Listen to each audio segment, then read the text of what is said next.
From Washington, this is VOA News.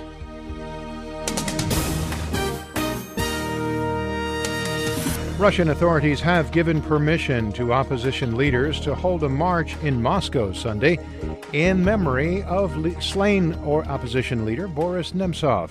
I'm David Byrd reporting from Washington. Nemtsov was to have led an anti-war and anti-Putin rally in Moscow.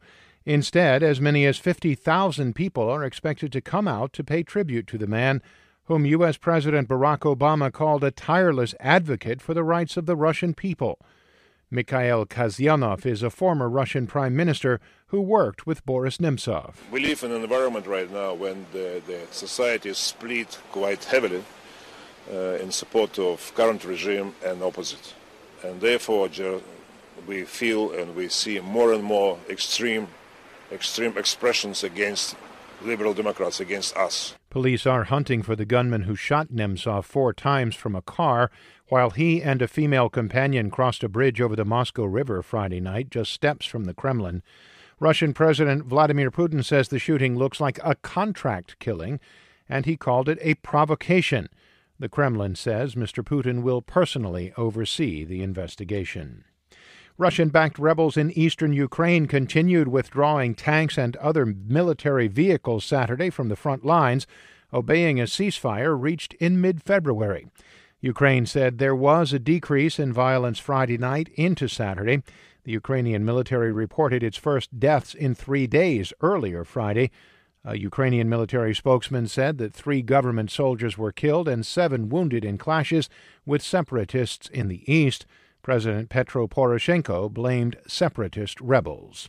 This is VOA News. An Egyptian court has declared the Palestinian group Hamas a terrorist organization, saying it targets both civilians and security forces on Egypt's Sinai Peninsula.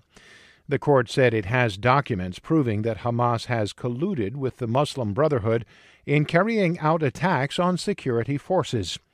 Saturday's ruling further separates Egypt from Hamas, which once enjoyed warm relations with the Cairo government, the now-banned Muslim Brotherhood, and former President Mohamed Morsi, who was ousted in 2013. Thousands of Cameroonians marched through the center of the capital, Yaoundé, Saturday to oppose the militant group Boko Haram and support troops fighting to stop Boko Haram attacks.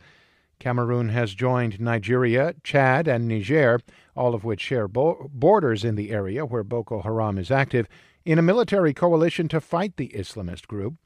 One of the rally organizers told VOA that the march is a sign of solidarity with the millions of people suffering because of Boko Haram's activities.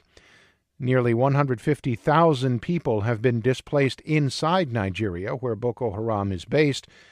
200,000 others have left Nigeria for other countries. Car bombs in Iraq targeted a market and a checkpoint north of Baghdad Saturday, killing more than a dozen people. One device exploded Saturday near the market in the town of Balad Ruz, northeast of Baghdad, killing at least 5 people and wounding at least 15 others. Later, near the city of Samarra, a suicide bomber detonated at a military checkpoint, killing at least 8 people. No one has claimed responsibility for the attacks.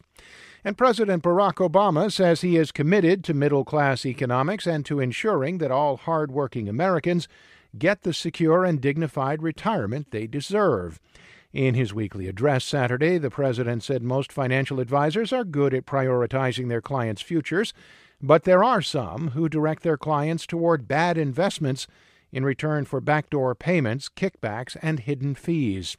Mr. Obama said that is why earlier in the week he urged the Labor Department to update rules and require that retirement advisors put their clients' best interests first. What I won't accept is the notion that there's nothing we can do to make sure that hardworking, responsible Americans who scrimp and save can retire with security and dignity. Mr. Obama said that bad financial advice that results from conflicts of interests cost middle-class and working-class families about $17 billion per year. For more, please log on to our website, voanews.com. I'm David Byrd in Washington. That's the latest world news from VOA.